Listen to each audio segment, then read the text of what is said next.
We did what Megan probably knows as Theater in the Round, where we moved out into the audience and we did our plays on a raised stage, and it seemed to go much better. Luckily, I think our facilities are pretty good.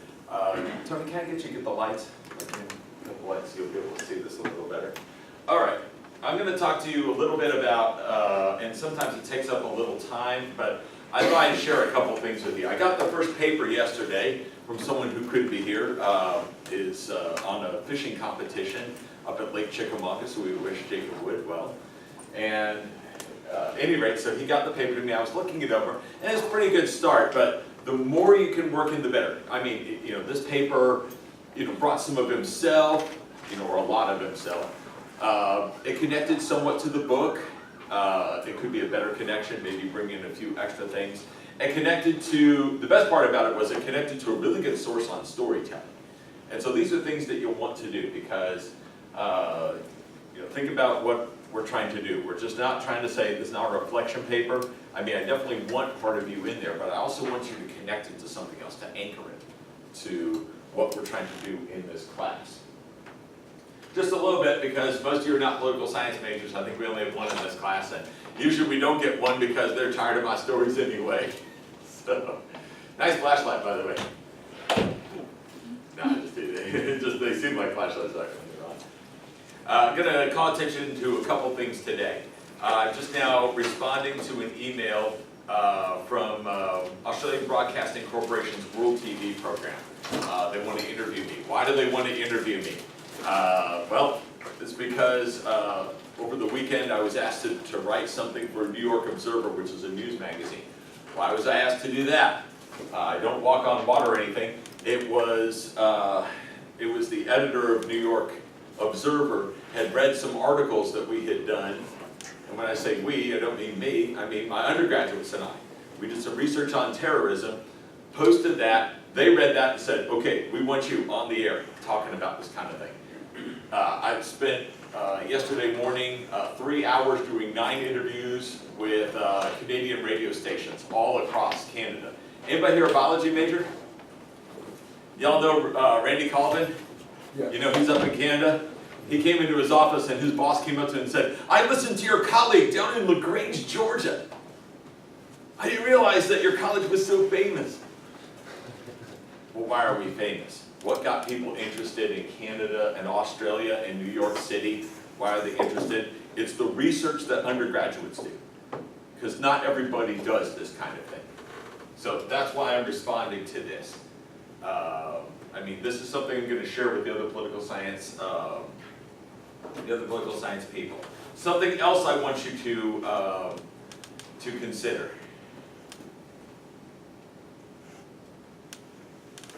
All of this is a colleague or a graduate of ours. There are a series of job postings. He's got a decent job. He wants to upgrade. That's a very good thing. He's looking at writing for the AJC. He's actually been doing work on his own writing, trying to pursue these. He's looking for various skills. If you want to, take a look. You ought to do this. Don't wait till your senior year. Don't wait till your last semester to do this sort of thing. Look for the kinds of jobs you want to do now. You should be doing this your freshman year. Take a look at what are they looking for. And look at all of your assignments and decide, what can I do to get there? Remember what I told you on first day, American experience. This is for a long time, but of course you have to take. You still have to, I can't change that. Don't worry, it's a course I have to teach. Why do I make this a class that I like? It's because working in undergraduate research, the work that you do, the fact that it's helping out a service learning client, somebody who's putting on community performances this semester, next semester, other times. That's why I'm doing it. Instead of it being a chore, it's something I look forward to. Should be the same for all of you. Yesterday, there was a professor who was teaching a course. There were some people who were outside of that major taking the course, and they were getting kind of upset. They were nonprofit leadership students, and they were taking a public administration course, and they were like, I don't see how this fits. Why am I having to take this? I want to drop it and just do some old paper. Well, sometimes things like federalism, sometimes like how a government bureaucracy works, when you're talking about broad theory, it doesn't seem to connect. These people just assumed it did. But it does. You can't be in a nonprofit and not deal with the government, either for funding or for regulation. And I told them, I said, I know that the government has a huge impact on what we do because I'm part of a nonprofit corporation or a nonprofit group. Really? Which one? LaGrange College. Then it hits you. This is a nonprofit group. Did you know that? You think the nonprofit leadership team would know as they take a class at a nonprofit group that that's where they are. See, they missed the forest for the trees. You ever heard that statement before? You know what it means? Missing the forest for the trees. Do y'all know what it means? No. It means miss the big picture. You're just looking at a couple trees and you don't see the big old Chattahoochee National Forest. Make sense now? Yeah, you miss the big picture. You know, some of your nonprofit work that you do, and, you know, it's not like there's only one place to go, United Way, after you graduate. You can work for colleges. We are nonprofit. I had a student who asked me one time, they said, Dr. S, what's the difference, or, you know, are we a for-profit college? I said, no, we're not. Well, how do you know the difference? I told them we're a nonprofit.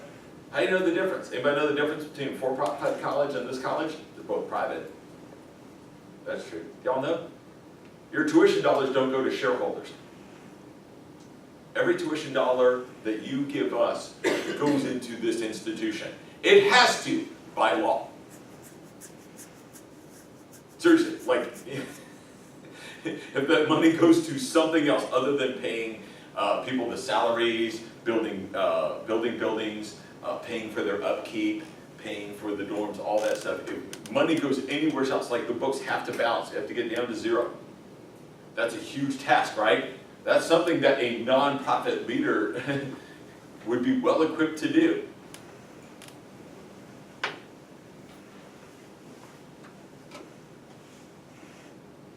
So you're being trained here. And I can tell you, having worked at LaGrange College, having worked on last night this giant 84-page annual review document, just of our program alone, the government plays a huge role. How many of y'all professional programs? Education, nursing on this campus, exercise science. Who's in a professional program here? I know, come on, raise them up. Only 2 of you? Oh, I can't, come on. Nobody exercise science, nobody education, nobody nursing, couple of y'all? Do you have state standards to go through? Are there national standards? Are there hoops to jump through? Is there money from Pell Grants that go to you that has to be managed? This is all nonprofit leadership. Public administration is probably the most important class they're going to take outside of a business class. It might be even more important than their other courses. They just didn't understand it, nor did they realize they were in the thick of it.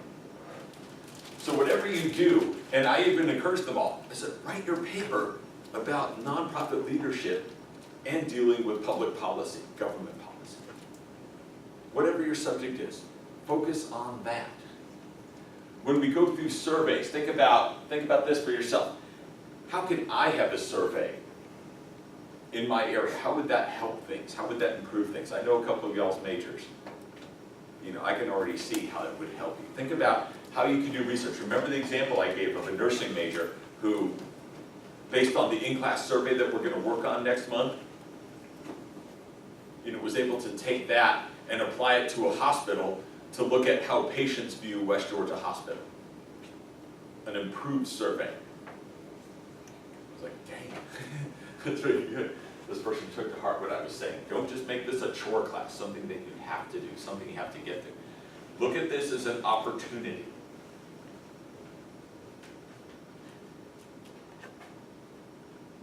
Speaking of opportunities, since we went through, and I don't want to miss out, Thomas Jefferson, Declaration of Independence. How many of y'all have read the Declaration of Independence before? Be honest.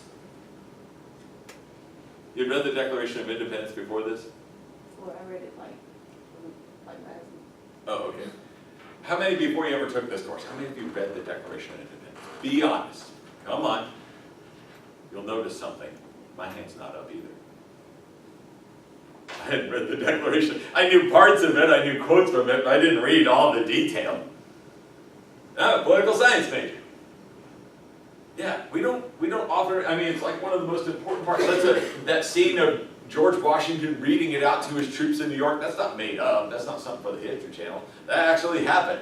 He made sure he got everybody over, got everybody at their units and their companies, and they'd open up and they'd read like what the Declaration of Independence said. It was such a revolutionary document. Anybody know Randall Adams? Taken a class for him, know what area he teaches, ever heard of him? He's the guy with the bolo tie and boots. He has the coolest boots on campus. Long silvery hair, ponytail, facial hair. When I first saw him, we had to, like all faculty were getting on a bus, faculty and staff, we were going down to our own sort of convocation or opening day, and I saw him and I thought, hey, he's pretty well dressed for a maintenance worker. I didn't realize he was my colleague. Which one of those many instances where first appearances can be very deceiving. He took a job at Kroger. He worked Kroger for a number of years, but he didn't just work Kroger. He learned Kroger. He knows how business works. He knows how unions work.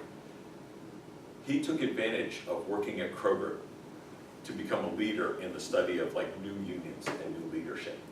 So when he decided to retire from Kroger and get into PhD work, he cut through it pretty quick because he was way ahead of his time because he actually knew this stuff. He took advantage of, geez, work at Kroger. He turned something that most people look down on as a social class, and he turned it into an asset. Don't fail to do the same. One of our political science majors was telling me, he goes, I said, are you on soccer? How's it going with the soccer team? I'm not on it, Dr. Turris. What are you doing? I work for Kroger. Oh, great. And I told him about Dr. Adams' story. So he's going to look at that job a little different. Don't fail to take advantage of the situation. He told me yesterday, he said, you know what Thomas Jefferson said? When the government doesn't work for it, we have to work for us, we have to get rid of it. That's our job as a democracy. It's in the Declaration of Independence, isn't it? Who are my Jefferson people? Awesome. So, is it true? Does he actually say somewhere in there? Oh, you got a lot of writing up. You guys did a lot of writing. What does he say? Does he actually say that? Does he say we should get rid of a government if it doesn't work for us? Or something to that effect? Well, what does he say? How about we just jump into what y'all have? Enough me talking. He was talking about slavery and that, well, everything that I read about blacks and slavery. In the Declaration of Independence, he mentions slavery. Oh, not that. Oh, you read a different part. Oh, okay, good. Well, we'll get to that. Go ahead. What does he say in the Declaration of Independence? Does he say we should get rid of governments? Yes. Basically, he says that, if they're not doing what we're asking them to do or what we, they promised they would do, so therefore what our expectations are of them, then yes, we should get rid of them. Yeah. We set up a government, it's up to us to change the government. But we, the people, that was different. Rather than, we'll knock off one king, King James II, and we'll put in a new king, William III. One king will depose, would-be king would depose another. It's like Game of Thrones, right? Y'all watch Game of Thrones? Cool series. But in this case, they're saying it's up to the people to decide to change governments. Get a new one if it doesn't work out. What else do they say on that subject? And this is the guy like, Dr. Turris, that sounds like Tea Party. Tea Party talk. Getting rid of government, putting in new government. So, he listed all the things that the government was doing that showed that the reason why we should have, there's a long list of that the government was doing that, trying to tell them like we shouldn't have to deal with this kind of stuff, so that's the reason why we should overthrow this government. Oh yeah. When they said, we declare ourselves independent, yeah, he didn't just say we're declaring ourselves independent because we're Americans, we're different from English. No, they're English, and they're saying, why do we want a separate entity? Prudence indeed will dictate the government's long established should not be changed for light and transient causes. So he's like, we're not doing this unless we had a really good reason for it. What are some of the good reasons that he provided? No representation. Okay, the no representation. What is? What were some of the other ones that he wrote about?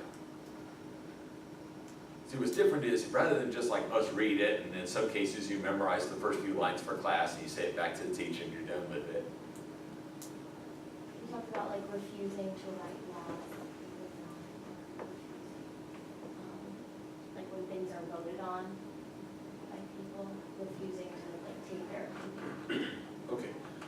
The people had a lot of ideas, and the government was not listening to them, it was not giving them a forum, but they had an elected forum, right? I mean, you could vote for people for the lower houses. Anybody been to Williamsburg?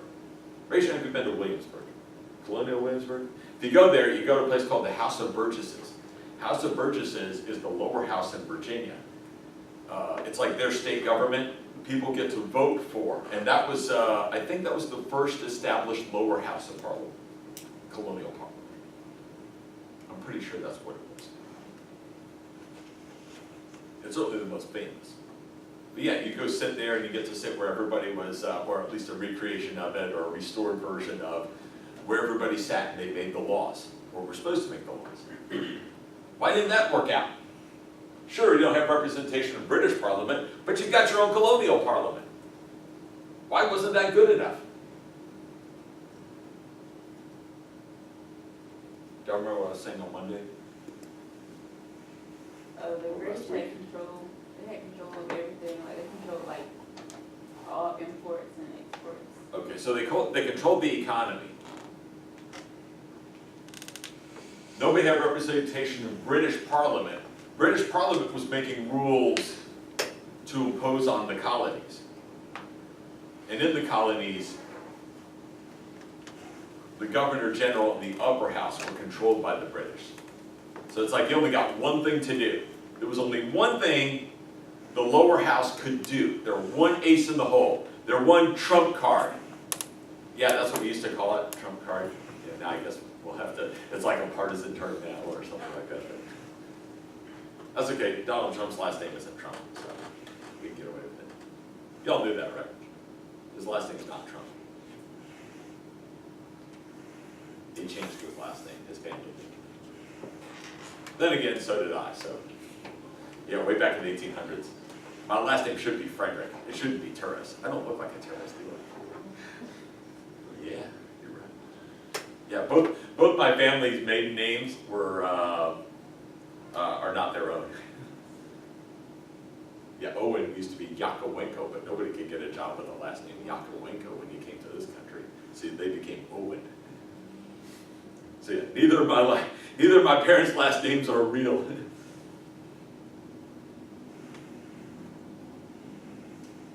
What was the one trump card? What was the one ace in the hole that the colonies had? The one thing that would let them know that it wasn't a charade. That they had some input, some power. Do you remember what it was? Local colonies could do one thing in their lower parliament. It's the one thing that the British gave them years ago in their colonial charters, just to keep them happy. Because most colonists would say, this is fixed! No, you get to do one thing. What was that one thing? This would be a good exam question. You didn't catch it? It's the whole reason for the revolution. Who mentioned the economy? You mentioned it, you meant the economy. What were the British doing with the economy? Overtaxing. Yeah. Who's supposed to be in charge of taxing and spending? State. The lower house, the people's house, the elected house. It's the one thing a colonist could look forward to. They knew they didn't get to appoint the governor or vote for the governor. They knew they couldn't vote for the upper house. They knew the governor would pick them. They knew they didn't have representation in the British Parliament. They knew the rules of the game. But they were given one power alone. Final control over the budget, taxing and spending. It's the one thing to give them any hope. And when things like the Stamp Act, Townshend Act, tax on tea.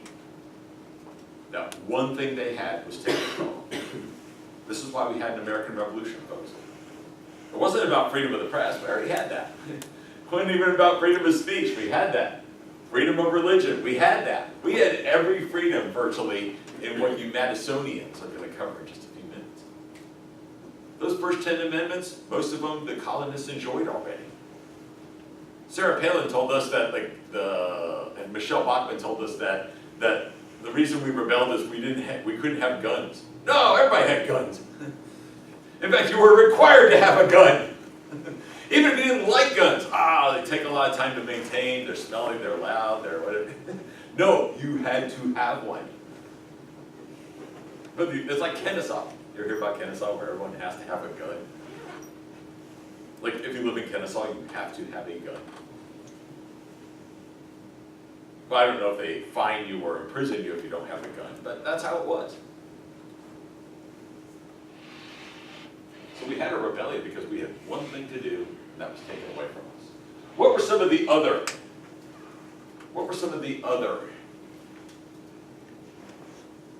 things that Jefferson writes about Declaration of Independence before we shift gears to the Madisonians?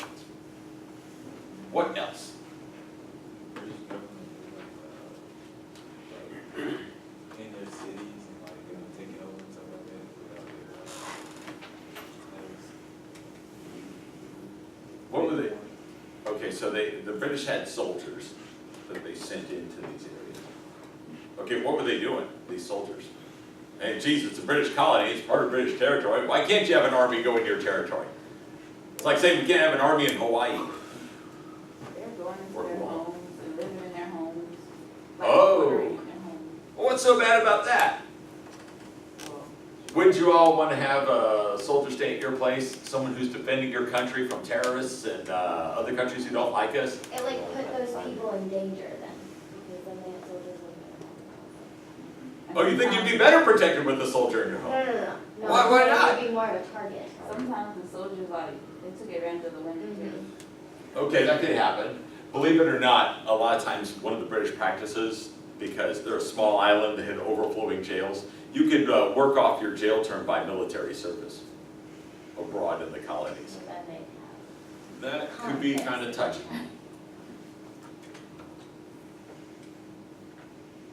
Canada is doing something right now, by the way. The new Canadian Prime Minister is saying, if you want to, they're actually, Canadian families can adopt a refugee from a Middle East country. It's not mandatory. It's completely voluntary. Some people felt bad. They saw images of kids washing up on shores, dead, on islands in the Mediterranean because they're being blocked from Europe. Some Canadian families wanted to do something about it. So that's what Canada's doing right now. They're saying, if you want to, you can adopt a refugee into your home. It's not cost-free, obviously. You're having another mouth to feed. Would you do it?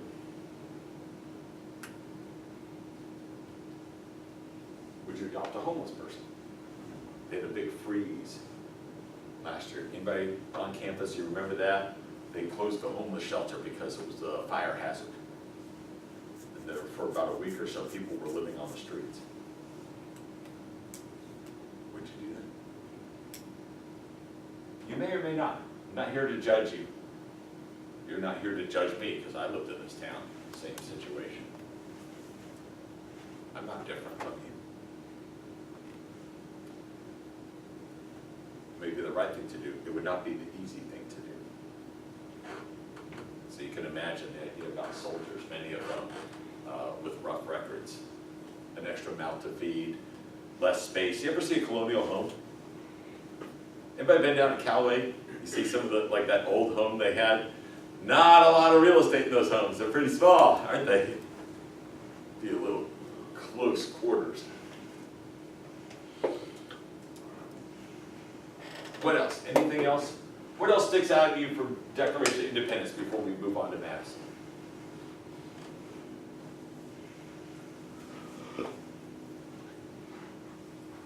What do you think? Did he make a convincing case? Like you're reading this and going, ah! we have to form our own government. At the risk of everyone who rebels being executed. At the risk of your great economy being wrecked because wars destroy economies. And sure enough, I mean, our country was poor for a number of years after the Revolutionary War. It's not like we got independent, we're like, woo, we're in the money. No, huge debt, no, this is a struggling economy for years. Our economy was doing much better under the British, even with all their restrictions. Wars are costly things. We keep forgetting that. Especially a war that's fought 99% on your home turf. Okay, 95% since we invaded Canada, briefly. Yeah, if a war's on your home turf, it's devastating. Even a war in Afghanistan and Iraq was not cost-free. Want to look at what our budget was in 2000, compare it to now? We were running surpluses in 2000. We're not running surpluses now. We have a huge debt. Not all of it is welfare. Most of it's foreign wars and the impact of the Great Recession.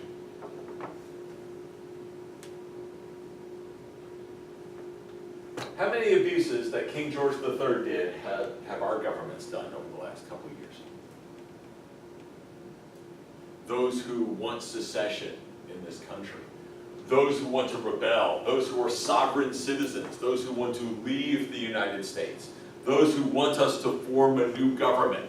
It's called the Convention of States, by the way. It's not a joke. There are groups that are trying to get the state governments to get together to form a new constitution. What do you think? Are we in the same position? This is for everybody, not just you Jeffersonians. Has our government done the same kinds of abuses of King George III? Sort of like having soldiers ordering in people's houses. The government, like, Do we do that now? they spy on us and like tap our phones and stuff like that. Okay, well back then I guess they didn't have internet and tapping and surveillance cameras and stuff. Sort of something. But you're saying maybe different kinds of things. Is it worth changing our government over our government spying on us? Isn't there some movie called Snowden out right now? Dealing with that very issue? How many of you see this as, yeah, this is worth forming a whole new government so we never do this again? Or how many of you say, this is what a government has to do nowadays in this age of terrorism? What is it? What's your call? Yeah, it's on you folks. It's on me folks. It's on all of us. This is a question for all of us. This is, had African American state legislator spoke to a couple of my students. She was from Alabama. She said, in politics there are no sidelines. It's kind of like arena football. There's no safe place. You're in the arena, whether you like it or not. You can't just go, I'm out, no politics for me. Sorry, it doesn't work that way. I personally think that it's not really a black and white question. Like, there's so many in-between things, and like, if this happened, then this should happen. And it's, like, it's kind of gray area. It's like, it's not necessarily a definite thing. So what you're saying is this is a bad thing that our government's doing, but it's not enough to have, tear up the Constitution and create a new one. I think in some cases it's bad, but it's not in all cases. Yeah, it's dependent on like what's going on in the world at the time. But right now, I can see why they would try to do that now. Okay. Do you think, yeah, so you can understand why some people do. Would you support it? Because you're actually being asked to support it, even if nobody's knocked on your door or called you up and asked you. It's coming, whether you like it or not. You'll have to make this decision. And I think this decision, this will only gain momentum no matter who gets elected. Don't just say, oh, Hillary will win and there'll be no problems. Oh, Donald Trump will win, he'll clear up everything. Nope. The same grievances will be out there. If anything, we might get more surveillance from Hillary Clinton or Donald Trump. Hillary Clinton hasn't really commented much about it, but she was in office when some of the spying was going on, as were her predecessors, and Donald Trump has hinted that he wants more spying. So this issue is going to be in your face, whether you're raising your hand and speaking or not. Wes, did we do any research about what the government's up to in terms of tracking? Have we done anything for conference presentations? If I said ALPR, would that sound familiar? Yeah. All of you were tracked. If you've driven anywhere on Georgia highways, you've been tracked over the last week. Does anybody drive on the interstates on Georgia highways in the last week? Raise your hand if you drove. Wow, the rest of you don't have cars? You don't drive Georgia highway? Like Highway 27, that's a highway. Have you been on the highways? Yeah. Okay, who's raised your hand? All right, how many of you have been on the highway or the interstate in Georgia? Congratulations, you're in the database. Yeah, Wes and I and some of our classmates, we did research and we presented it. I presented it in South Carolina, they presented it, did y'all present in Savannah, or was that at Alabama? Yeah. Yeah, you're already being tracked. Automated license plate readers. Where your car goes, your license, it is tracked in a computer database, and everywhere you go, they know where you go. Even after you're off of it. Oh, probably, I think. They can know where you go. Yesterday, anybody get an Amber Alert? Yeah. Jonesboro, Sumter County, right? Sound familiar? I was actually walking with a few students and my Amber Alert thing, I forgot my volume was on. I went, "Ring, ring." Yeah, how do they know how to get people so quick? Yeah, and they're great, don't get me wrong. They've had people whose cars have been stolen, they'll call them up and say, "Sir, your car was stolen, but we caught the perpetrator," because somebody saw the car being stolen, called in the license plate number, and it's tracked before the person can get anywhere. With all the series of cameras, they're caught. Would be huge for stopping child abductions. Get the license, yeah, you can track them anywhere. There's nowhere to run or hide. One time when my uncle, he was driving around in Atlanta, he ran a light, and he got back home, and like a few days later, he got a letter in the mail saying that he got a ticket for running the light, and nobody even stopped him up there. Yeah, it's too much work to stop. I mean, to pull you over. They're needed for more either more egregious cases or other things. So yeah. Yeah, Pennsylvania Turnpike. If you take the Eisenhower Turnpike, you're driving. You go from toll booth to toll booth. If your speed average is higher than 55 miles an hour, you pay a ticket at the next toll booth. So my dad's like, "Oh crap, we pulled over for Dunkin' Donuts." Should we get back on the road? No, son, I think we need to stay a little longer. This goes back to 1991. It's not just 2001. This has been going on for a while. How do you think after a fingerprint, they knew so much about the bomber so quickly? There's a lot of information about it. A lot of it you publicly divulge on Facebook, and Instagram, and Snapchat. So it makes it very easy to track. The cool part is, you just give it all. You all put it out there. Somebody is sure trying to email me a lot today. I think it's the government saying, "Cease and desist all your subversive comments." What do you think? Y'all watch Big Bang Theory? Did you see that recent episode where Wallace thinks he's being tracked by his computer? Like the government's following him? I just watched it last night. It was the premiere episode. It's very funny. You can see it on demand if you have that. He gets so paranoid that when his friend is trying to flash his lights and signal him to pull over to go to the wedding party, he zooms away as fast as he can down the wrong way on a one-way. And next thing you know, he's doing the walk. If you don't know that, that's a good thing. A buddy of mine said, "Okay, instead of making me do that for a DUI suspect," he goes, "Okay, you have to say the alphabet backwards from Z." And the guy goes, I can't do that when I'm sober." Easiest DUI. Oops. I think his next one was about presidents, like name all the presidents.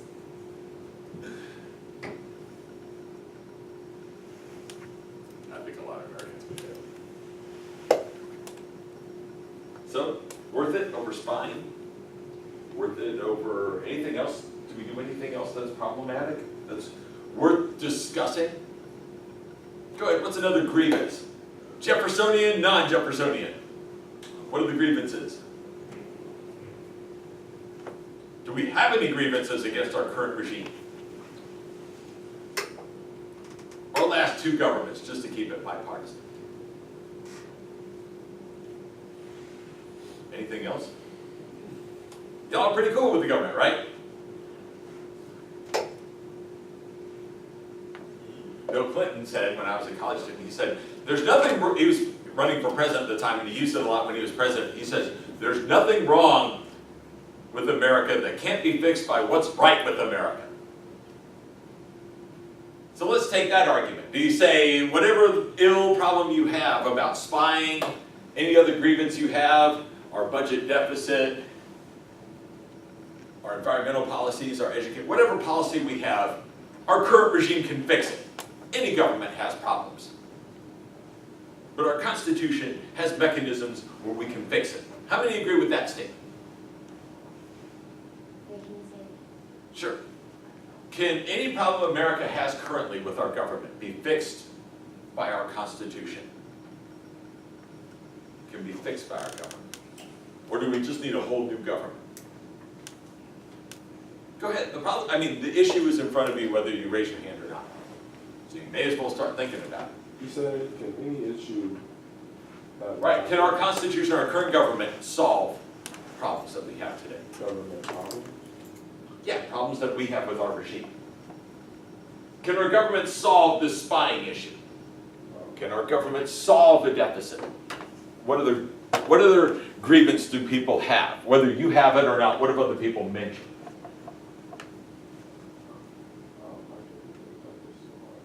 I think if it could solve it, then it would have already done it. Ooh. Do you think a new government would do a better job of solving it? What would that new government include that would solve a problem? But you would have to get like really, really specific about every single issue. And that, Well, that's one issue. In my introduction to the political science class, I show you the Constitution. It's really thin, it's really small. If you printed it out, it might be like 7 pages from the back. We have a small Constitution. India, for example, has a huge Constitution. It's really thick. Our Constitution, India's Constitution is like the size of a Bible. Our Constitution is like the size of the book of Revelation. Okay, maybe that's a bad metaphor. Gospel of Matthew, and maybe half of Mark with the amendments. It's a small Constitution. so what if they had inside their constitution out there, you know, with all the things? Well, exactly what you were saying. Every time the problem occurs in India and in England in parliament systems, they pass a new law like a patch. You got a problem with your operating system, you put a patch on it. You upgrade from 7.0 to 10.0 or 9.0. Y'all ever do that? I just saw one of the faculty people said how to uninstall 10.0 and go back to 7.0. I bet it was Christy who. Just kidding. All you psych people don't tell I said that. Oh, it's on camera. Hopefully she's not watching.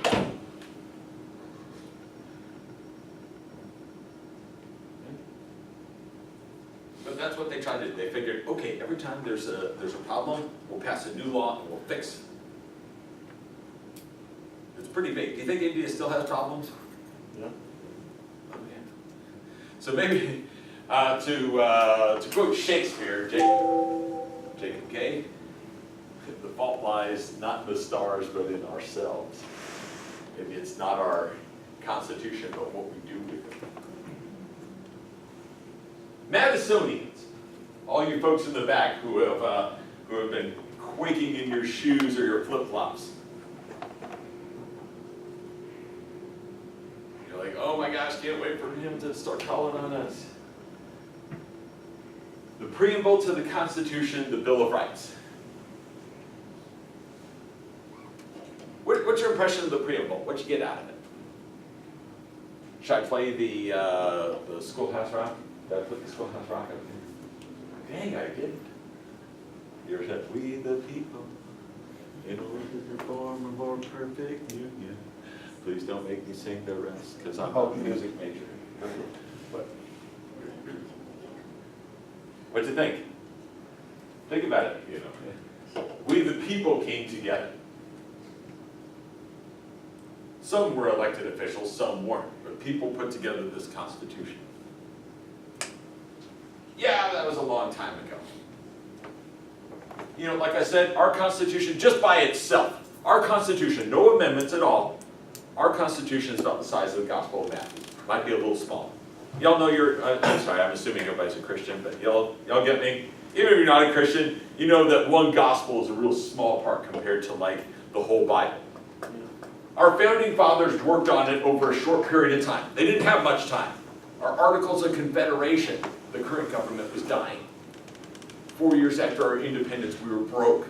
There were rebellions all over the U.S. The gains from the American Revolution, gone. Our economy in shambles. They met an emergency session, a constitutional convention. They created a new document. In short, because they only had a weekend to do it. Maybe a week or two. So it wasn't going to be long. What's the second parts of the Constitution? First off, we the people. And I'll explain how we the people still applies today. Why isn't it the size of India? Well, first they were under emergency. They only wrote it in a short period of time.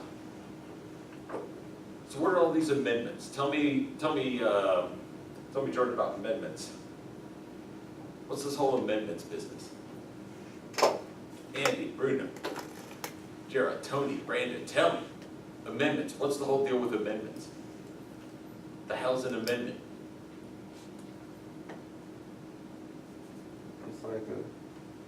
It's all right. They say you're right. They are our rights, but what's just an amendment? Just any old amendment. When we say there's an amendment to the Constitution,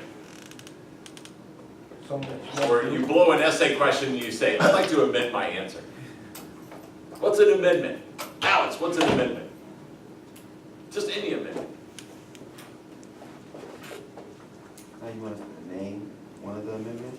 No, just what's any amendment.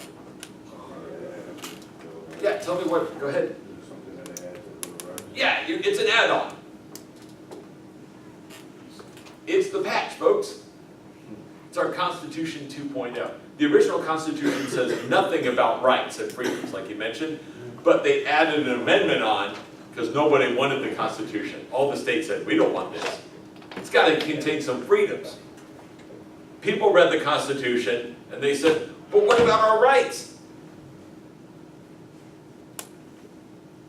So amendments went into the Constitution. They added something on. So amendments are, you can write this in your notes, amendments equal add-ons.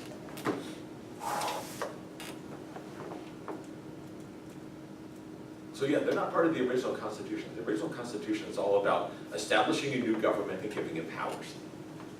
The add-ons say, oh yeah, freedom.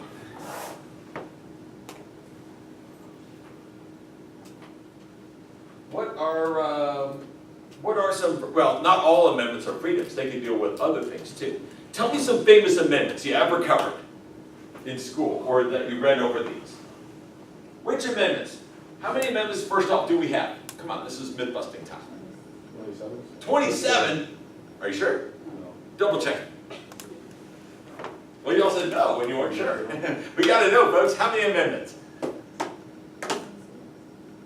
Look it up. It's like in your book. How many amendments do we have? This is when I keep saying you be the mythbuster, that means you do something. This is what's known as active learning. 33. What? 33. 33. Folks, come on, tell me how many. I've heard like 4 different answers from 4 different people. It's not like changing moment to moment. It's not like the stock market. 27. I want to say 27. 27. 27. 27. Do I hear more? Do I hear 28, 20, 20, 20? Do I hear 20, 20, 20, 20, 20, 20, 20, 27, 27, 27? Anyone else 27 going once, going twice? We have been proposed. What? So it's, Oh, there's some other proposed. Going once, going twice, sold. 27. We have 27 amendments. All right. How many amendments deal with freedom? You count. I gotta look it up. Okay. All right, how about we divide this on now? Okay. This group, you guys start counting how many have freedom from 20 to 27. Or excuse me, wait, the back row, 20 to 27. Y'all look 15 to 20. Y'all look 5 to 15. You check out the first 5. How many are actual freedoms? And how many say, well, if a president dies, a vice president has to take over? Let's see. We're going to test to see if a majority of our amendments involve freedom. Because about the only freedom you get in the Constitution is the freedom to vote for folks. And it was a very small segment of the population who could. White male property owners could vote. So how many do we got? All right, Wes, you got the first 5? How many of the first 5 are freedoms? Yeah. Bill of Rights, right? That's part of Bill of Rights. Well, check them out. Make sure that they're actually freedoms, that the government's not trying to pull a fast one saying, hey, it's a Bill of Rights. It's really some power thing. Your phone's dead. I think All right, all here, of use the mine. first 5 are freedoms. Ooh, crap, where the hell is my phone? I'm sorry, what? I think that all of the first 5 are. Double check. I know you personally know that this phone is older than crap. All right. See, this is what's known as active learning. We're not just reading stuff out of textbook and memorizing it. You're checking out for yourselves. How about these freedoms, 5 through 15? Count how many of them, 5 through 15, 15 through 20, 20 through 27. How many of them are freedom? Can you define, I guess, what a freedom is? Because all of these give like the people Whoa, rights. whoa, whoa, whoa, whoa, whoa, whoa. Remember, we the people. You are defining this as freedom. How many do you define? You read it, you tell me if that's a freedom or not. Well, I would say 9 out of 5, 50, that's a 9. Because I don't think the vice President George. Yeah, tell me how many you think. I know it sounds like a mean way to answer it, Megan, but seriously, we the people. Yeah, no, I understand. Right. I All right, Tony, you gotta look up amendments 20 through 27. Tell me how many are freedoms. Go ahead. I just personally feel like all of them are freedoms because they're all giving us rights. to Are they choose. all? Okay, they're not like, okay, some president, vice president have to run as a ticket, not separately. Come on, how many of them are freedoms? Don't just say, yeah, I think they all are. Amendment 10 says anything not in the Constitution is the right of the states. Is that a freedom or is that power to state governments? Be specific. Don't forget I teach this kind of stuff. I know what some of these are. Well, just that.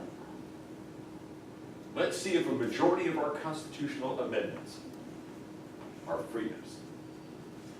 Because one of the only freedoms we have in the real Constitution is the freedom to vote and choose our national government in certain circumstances.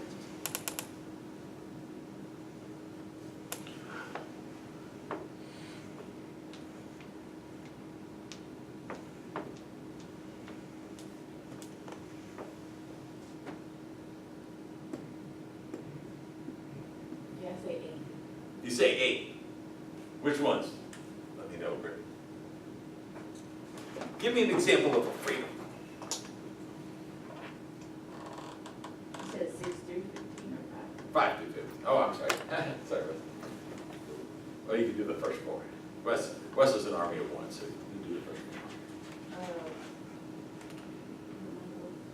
Sure, no, go ahead. Well, the 6th one says protects the right to a fair and speedy public trial by jury. Do you consider that a freedom? Yeah, I would too.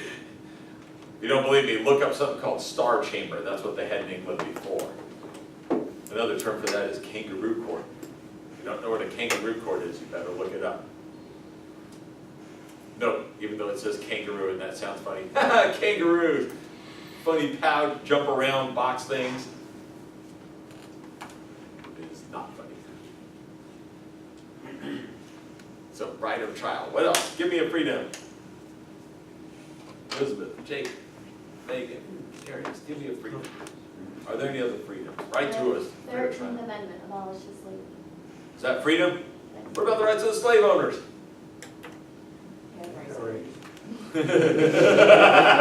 Awesome answer. I'm just playing devil's advocate. In this case, literally the devil.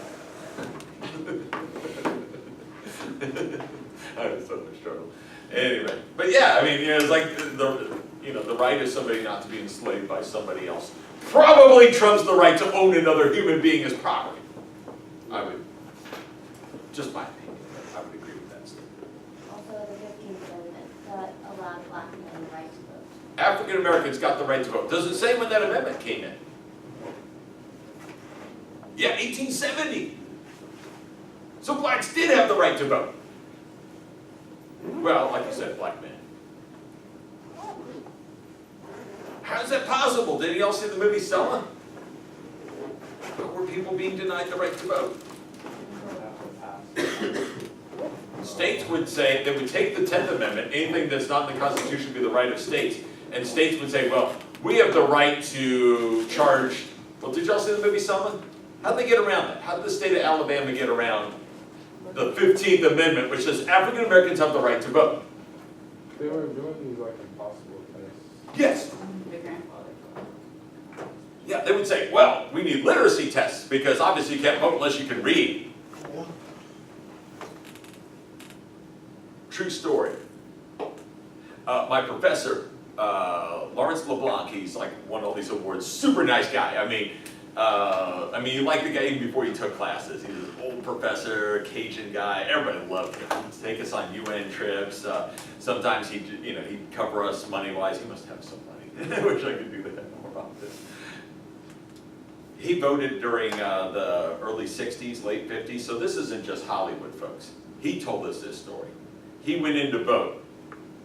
And then they said, oh yeah, you have to pass the test, the literacy test. This is literal, folks. They said, all right, what is the square mileage of Louisiana? Do y'all know it? Can you say it for Georgia, for Alabama, Tennessee, Florida, wherever you're from? He didn't know it. So he said the guy did this. Since he's white, they pulled, they have these old desks that it looks like they have a diving board on them. It's like a barrister's desk. They pulled out this thing out of the desk, and it's the cheat sheet, and had the answer, and he told them, put down, and he gave them the answer for square mileage for Louisiana. So he wrote it on the ballot, they shut it and said, you're good to vote. While he's in, because they used to have these voting curtains, like they put curtains around you so no one else could see how you vote. He was in, he had seen an African-American gentleman walk in, so he peeked around the corner. The guy was asked the same question, didn't know it, wasn't given the little cheat sheet. So that's how you get around the 15th Amendment. Which is why sometimes some amendments, hey, states' rights, the right of states to determine a lot of policies. Like, all African Americans to vote, but states get to determine, whether they could have literacy tests or not. And that's how it was used. By the way, before you think this is a black and white issue, I mentioned this guy named Torrey Pike, who was on the fishing team. He wrote a really great piece. I bet you didn't know this too. If you were poor and you were white, and you were conservative, you were from the mountain country, that's northeast, where that group Alabama's from. Y'all heard the group Alabama? Everybody heard the country group Alabama? Really awesome. If I started saying, if I could sing, I'd say there's something, oh yeah, we know that. From up in that area, very few people were allowed to vote. They were poor, they were white, they were conservative, but they were also considered different from the establishment. They were different from people in Montgomery and Birmingham who had the power. Literacy test was not just applied to blacks. So for every time there's a white conservative who says, why shouldn't we have literacy tests? Just make sure you know the square mileage of your state. Keep that in mind. Young, educated Professor Lawrence LeBlanc, graduate student back then, was not considered a threat. But I'll bet a farmer from backwoods Louisiana would not get the cheat sheet. So every time, you think about this, if you can discriminate against one person, you can discriminate against everyone. Poll taxes. They just charge them to blacks, they charge them to whites. And it's just $5. You know what $5 could buy back then? For your one vote.